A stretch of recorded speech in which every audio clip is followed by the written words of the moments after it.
Autor je građu za film prikupljao 30 godina u arhivama Srbije, Njemačke i Sjedinjenih Američkih Država.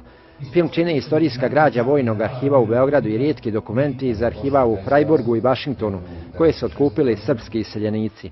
General Mihajlović, da kažem kao aktivni oficir Vojske Kraljevine Srbije, učesnik u Prvom i Drugom Balkanskom ratu, da je učesnik Velikog rata, da je učesnik u svim bitkama Velikog rata, na Ceru, na Kolubari, da je sa srpskom vojskom prešao preko Albanije, da je učestvovao u proboju Solunskog fronta, da je na početku Drugog svjetskog rata prvi u porobljenoj Evropi podigao ustanak protiv zla koje je tada zadesilo čovječanstvo protiv nacizma i fašizma, da je velika zasluga generala Mihajlovića u zaštiti i srpskoj najjači na teritoriji prije svega nezavisne države Hrvatske. General Mihajlović je višestruko odlikovan u više ratova u kojim je učestvovao.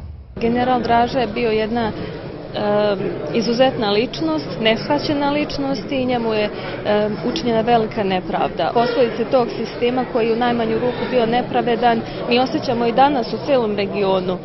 A ja sam iz komunističke porodice, moji preci su bili komunisti, pa za mene je ovo i neki dug istini i pravdi.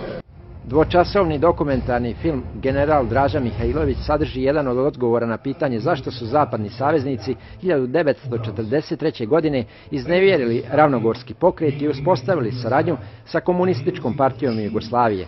Do sada je promocija održana u 5 gradova u Republici Srpskoj.